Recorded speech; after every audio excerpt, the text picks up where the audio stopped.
आप सभी को नमस्कार। कोऑर्डिनेट ज्योमेट्री के इस लेसन में आपका हार्दिक स्वागत है। पिछले लेसन में हमने बात करी थी पॉइंट्स की, डिस्टेंसेस की, सेक्शन फार्मूला की, राइट।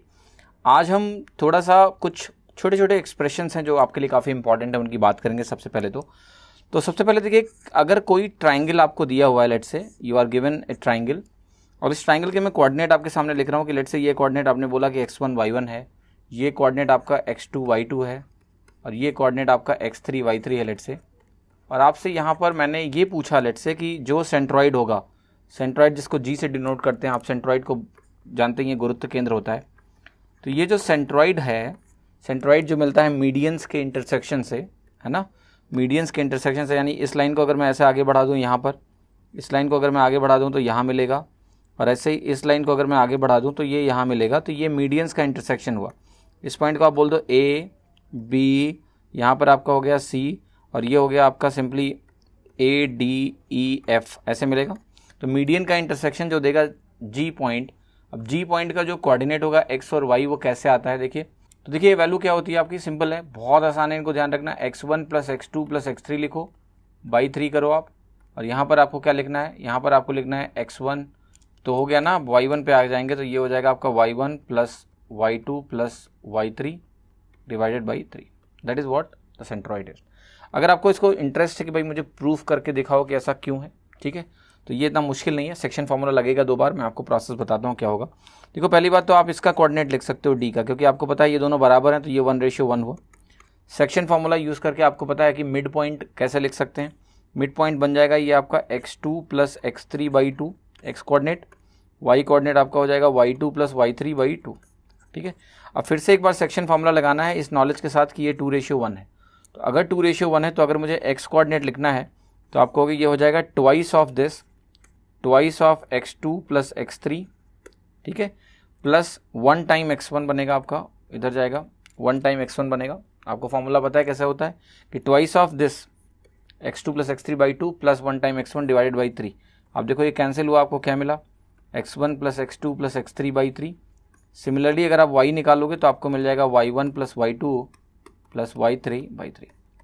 तो बहुत ही आसान है, आपको सेंट्रॉइड निकालने में बिल्कुल टाइम नहीं लगना चाहिए। फॉर एग्जांपल लेट्स से कि मैंने आपसे कहा कि एक ट्राइंगल है, ये कोऑर्डिनेट में दिया -1,2, ये आपका 2,4, और ये लेट्स से मैं कहता हूँ कि या इसको ऐसे ले लो आप, ये 5,8, राइट, और let's take this point and call it 3,10, और मैं कहता हूँ कि मुझे इसका सेंट्रॉइड चाहिए कि इसका कोऑर्डिनेट क्या होगा। तो आप कहोगे सेंट्रॉइड का जो कोऑर्डिनेट होगा वो होगा 3 और -1 2 और 5 7, 7/3 बना। वाई कोऑर्डिनेट निकालना है, 10 और 2 कितना हो गया 12, 12 और 8 कितना हुआ 20, तो ये बन गया 20/3। Simply you can find like this, है ना। कोई चैलेंज, कोई प्रॉब्लम आपको नहीं आनी चाहिए कम से कम सेंट्रॉइड निकालने में।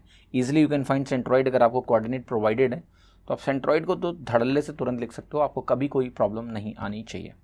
देखिए अगला क्या चीज़ है, लेट्स से कि आपको अगर मैं कहूँ कि आपको इन सेंटर के कोऑर्डिनेट निकालने हैं, इन सेंटर यानी अंतः केंद्र के कोऑर्डिनेट निकालने हो तो क्या क्या इन्फॉर्मेशन आपको चाहिए वो मैं आपको बताता हूँ। देखिए कभी भी आपको लेट्स से कि मैंने कहा कि एक ट्राइंगल आपको दिया हुआ है, और इस ट्राइंगल में जो इसका इन सेंटर कैसे मिलता है, एंगल बाइसेक्टर से, ये आई बोलते हो आप, है ना, ये होता है, यहाँ से डिस्टेंस बराबर होती है साइड से। तो जो इन सेंटर का कोऑर्डिनेट अगर मुझे निकालना है तो मुझे लेट्स से यही दिया हुआ है x1, y1, यहाँ मुझे दिया हुआ है x2, y2, मैं लिख रहा हूँ सब कुछ, यहाँ मुझे दिया हुआ है x3, y3, और अगर ये वैल्यूज़ मुझे प्रोवाइडेड हैं और मुझे इन सेंटर का कोऑर्डिनेट निकालना है तो मैं कैसे सॉल्व करूँगा इसको। It's very simple, not complex. बस आपको देखिए ध्यान से देखना है कि ये A है मान लिया, और ये आपका B है, और ये आपका C है। तो ये साइड आपने कहा कि A है, ये साइड आपने कहा B है, और ये साइड आपने कहा C है। तो इन सेंटर का अगर आपको x कोऑर्डिनेट और y कोऑर्डिनेट लिखना हो तो वो क्या होता है, वो सिंपली ऐसे लिखा जाता है ax1 plus by1 plus ax1 plus bx2 plus cx3। ध्यान से देखना, a के साथ x1 अपोजिट साइड ले रहा हूँ मैं, तो मैं इसको ज़रा कलर करके दिखाऊंगा कि आप भूले ना, ये x1 है, ये a है, ये b है तो आपका ये x2 है, ये c है आपका तो ये आपका x3 है। तो ax1 plus bx2 plus cx3, ठीक है। अब डिवाइडेड बाई मैं अभी कुछ नहीं लिख रहा हूँ, ये आप खुद बता दोगे कि ये डिवाइड बाई क्या होना चाहिए, और ये आपका बनेगा सिंपल सा ay1 plus by2 plus cy3, ठीक है। मैं इसको थोड़ा सा राइट साइड भी मुझे यूज़ करना पड़ेगा, तो मैं यहाँ पर लिख रहा हूँ ay1 plus by2 plus CY3 divided by, अभी नहीं लिख रहा हूँ। अच्छा एक बात बताओ कि आपको ये पता है ना कि अगर इक्विलेटरल ट्राइंगल होता तो जो इन सेंटर है और सेंट्रॉइड एक ही जगह हो जाते हैं। तो अगर मैं कहूँ यही ट्राइंगल मेरा इक्विलेटरल है तो ABC आपस में बराबर हो जाएंगे। अगर ABC आपस में बराबर हो जाएंगे तो आप क्या चाहोगे कि आपका ये फॉर्मूला कन्वर्ट हो जाए x1 plus x2 plus x3/3 में, क्योंकि भाई जो इन सेंटर है वही तो सेंट्रॉइड है। तो आप चाहोगे 3 में। अगर मैं कहूँ कि मेरे पास इक्विलेटरल ट्राइंगल यानी ABC बराबर है तो ऐसा होना चाहिए। आप कहोगे यहाँ पर भी फिर ऐसा ही होना चाहिए कि ये आपका y1 plus y2 plus y3/3 बनना चाहिए। तो ये 3 कब बनेगा आप बताओ मुझे। अगर मैं यहाँ पर a प्लस बी प्लस सी लिखता हूँ, यहाँ मैं a प्लस बी प्लस सी लिखता हूँ, तो जब आप ABC को बराबर करोगे ना, लेट से आपने कहा k के बराबर है, k यहाँ k कैंसिल हो जाएगा। तो यहाँ पर ये वैल्यू आपको ध्यान रखनी है कि this is a plus B plus C. तो इस तरह से आपको कोऑर्डिनेट्स मिलेंगे, आपको मिलेंगे किसके, इन सेंटर के कोऑर्डिनेट, एक ax1 plus bx2 plus cx3 divide by a plus B plus C. आपको ये भी समझना है कि ABC है क्या, right. For example let's say कि मैंने आपको कोऑर्डिनेट दिया, कोऑर्डिनेट मैं आपको दे रहा हूँ कि ये है आपका कोऑर्डिनेट 1,3, यहाँ पर मैंने कहा कि आपसे ये 4,7 और ये वैल्यू आपकी है लेट्स से 3,10 और मैंने आपसे कहा कि मुझे इन सेंटर के कोऑर्डिनेट्स चाहिए, ठीक है। तो अब देखिए ये कोऑर्डिनेट जब आप निकालोगे तो पहले आपको ये डिस्टेंस चाहिए होगी, right, you need this distance. तो ये डिस्टेंस आप कैसे कैलकुलेट करोगे, आप कहोगे 4 - 1 that is 3 square plus 7 - 3 is 4 square. तो ये वैल्यू आपकी कितनी आ गई, this side came out to be 5। फिर मैं यहाँ जाऊँगा और मैं कहूँगा ये साइड निकालना है मुझे, तो आप कहोगे स्क्वायर रूट बनेगा, ये 2 स्क्वायर बनेगा 3 - 1 10 - 3 ये बना आपका 7 स्क्वायर। तो ये वैल्यू कितनी आ गई आई आपके, root of 49 plus 4 that is root of 53, ऐसा लिखोगे। यहाँ पर जब आप आओगे डिस्टेंस निकालिए, 4 - 3 1 स्क्वायर बनेगा, 7 और 10 का डिफरेंस 3 स्क्वायर बनेगा। तो ये वैल्यू कितनी है, रूट 10। तो आप कहोगे कि भाई मेरा जो ये वैल्यू है ये 5 है और ये वैल्यू मेरा रूट 10 है। सो मैं क्विकली इनको मार्क करता हूँ, this is 5, this is root 10 and this is root 53, है ना। ये जो वैल्यू मैंने निकाल ली, then the next task starts कि भाई मेरे को इन सेंटर का जो कोऑर्डिनेट निकालना है x, y, वो कैसे निकलेगा। आप कहोगे जो x कोऑर्डिनेट होगा वो सिंपली क्या होगा, 5 × 3 this is this into opposite जो वर्टेक्स है उसका ये लिखना है आपको, प्लस ये रूट 10 जब लेना है तो इसको रूट 10 × 1 लिखना है, तो ये रूट 10 बनेगा, प्लस यहाँ 4 लेना है तो अपोजिट लेना है तो 4 रूट 53 बनेगा और ये होगा divided by this 5 plus root 10 plus root 53। ये एक्स कोऑर्डिनेट बना। सिमिलरली आप वाई कोऑर्डिनेट लिख सकते हो। तो एग्जाम में वैल्यूज़ ऐसी होंगी कि सिंपल होंगी, सब कुछ इंटीजर में होगा तो ये वैल्यूज़ लिखना आसान होगा, but otherwise this is how you will write in centre का वैल्यू कोऑर्डिनेट। अगर लिखना है एक्स कोऑर्डिनेट ऐसे होगा, वाई कोऑर्डिनेट भी आप फिगर आउट कर सकते हैं, कोई दिक्कत नहीं होनी चाहिए।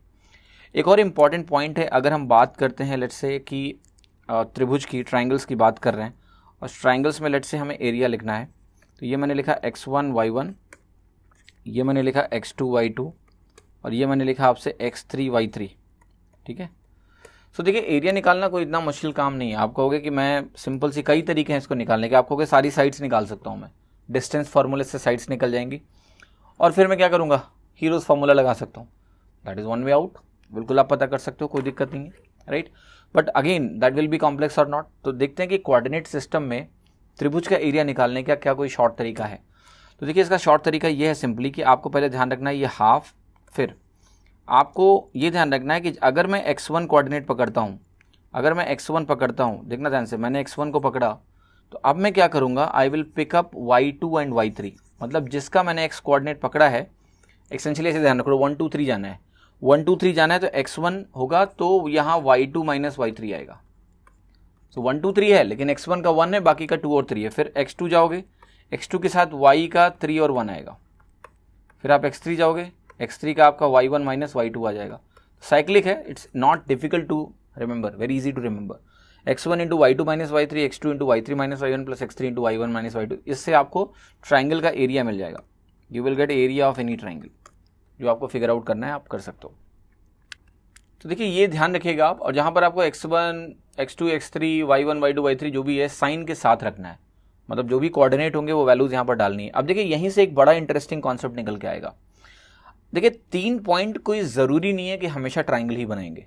एक तो ये तरीका है कि वो ट्राइंगल बना रहे हैं, they are making triangle here, यहाँ ट्राइंगल बन रहा है, यस। पर अगर तीनों पॉइंट लेट से एक ही लाइन में होते हैं, जिनको बोलते हैं कि दे आर कोलिनियर, अगर वो एक ही लाइन में होते हैं सर तो ट्राइंगल नहीं बनता है, यहाँ ट्राइंगल नहीं बनेगा, नो ट्राइंगल, ठीक है। तो ट्राइंगल कब नहीं बनता है अगर मैं आपसे पूछूं तो आप कहोगे जब भी 3 पॉइंट्स कोलिनियर हो जाते हैं तो ट्राइंगल नहीं बनता है। अच्छा, यहाँ पर जो मेरे पास एक्सप्रेशन लिखा हुआ है, अब इसको क्या पता कि ट्राइंगल बन रहा है कि नहीं बन रहा है, ठीक है। तो पता है क्या होगा, आप खुद देखो कि जो एरिया का एक्सप्रेशन है, जब ट्राइंगल में एक पॉइंट लेट से यहाँ पर है और 2 पॉइंट ऐसे हैं, तो एरिया कुछ ना कुछ निकलेगा, तो यहाँ से भी कुछ ना कुछ निकलेगा। लेकिन अगर तीनों पॉइंट मेरे कोलिनियर हो गए, तो कोलिनियर पॉइंट के केस में कोई एरिया बाउंड ही नहीं होगा, तो एरिया 0 आना चाहिए। एरिया 0 आना चाहिए, एरिया तो 0 तभी आ सकता है जब अंदर वाली वैल्यू 0 आए।